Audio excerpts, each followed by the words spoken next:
Peace FM 104.3. Good to meet you. Enkola da so school e wodu ase. Sometimes we do baby wo ha schools bi wo ha obi say na enipa pa na co school dan mu na.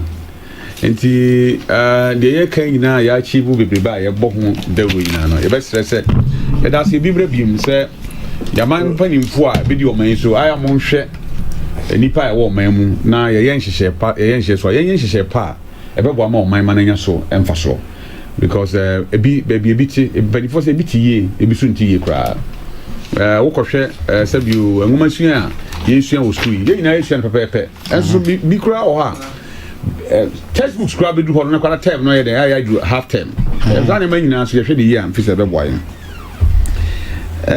benifo say ye wo kasa bi ye say sabi ntasu kokko wo bi enum ene ye ja tintasu efita na pani die oni hwe kra oba ya che kakra so wudi o man so a who carries a certain level of respect e wo man mu de ni die ni obuo e de mass mpanifo etisa nwanwa na enye kasa papa na sabi obi kasa tia parliamentarian na aya ya see de ne ba parliament sabi o ma shebe dwomu aba be totuna no bisa ndi ntia makasa tia sabi o ma shebe dwomu na obenye obi otim na shebe dwomu pa kase was single certain tribe say you're from Sakawa boys menya sabi tribal politics wa ha ye wo man mu ebi timi be kase tribe wo dey chi tribe boy for and ye can na no da ye registration ye hwatmo itim be ka say akanfo tan agbefo e wo man mu akanfo pempepefo asem. Then we have a northerner who comes out to say certain tribe a Sakawa boys. Nana, you're careful, my mom. Or professor, if I say, Ajukum. Professor, you say, I 10 year arrears in him. No, crap. I 10 years back for him at you. And I kaka bensam ni patapa and you want my tribe back up. Now can you imagine saying I can be the because I say we say Sabi yani animal and pepper for your Sakawa boys.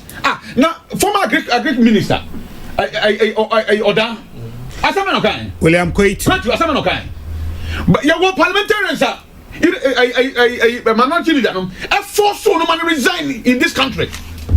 So because Wakoka, as some say, notness your own kind of correct. Just also own kind of crew, own kind of correct.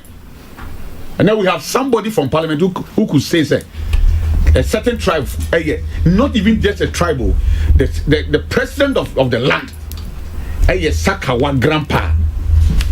Dinner time, we are president, former president, Obepa Konyadi. Now I know what's Subai. Why and also yan somewhere? Why no see some from the beam? No what try Konya so catch say on Ethiopia.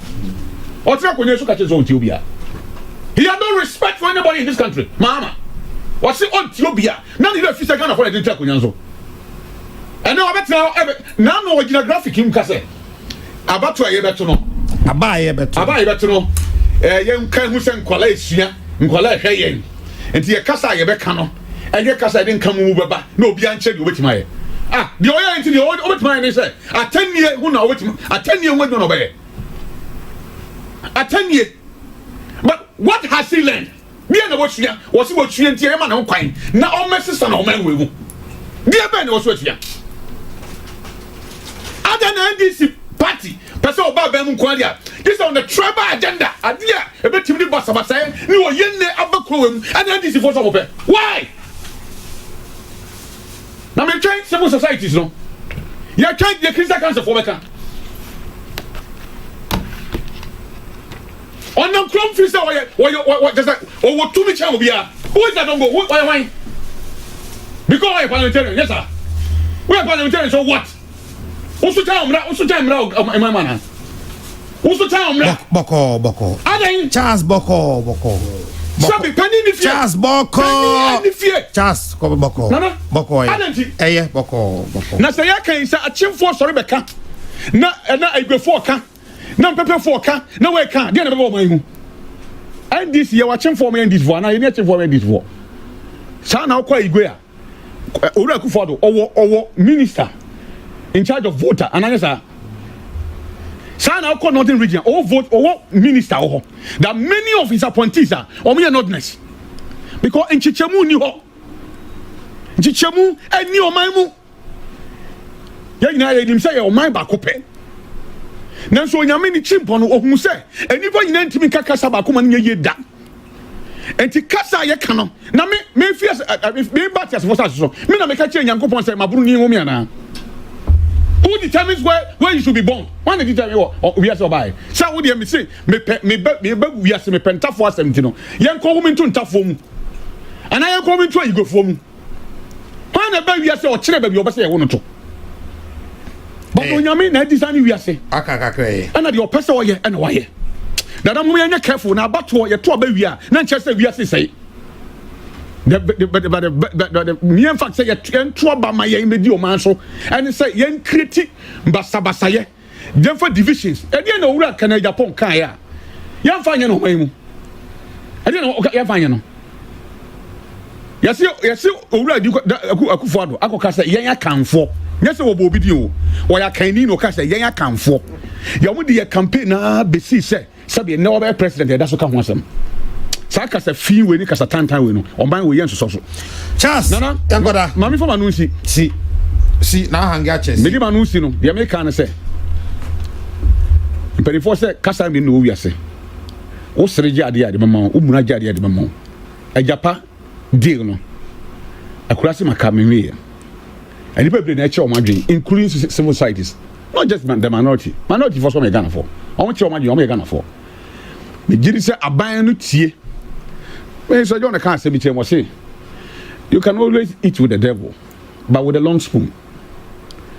So I say eating with the devil is not a crime and anya the body but with a long spoon only na didi nyana woni eden e da ho o ma raise concerns civil society are raising concerns and many others are raising concerns.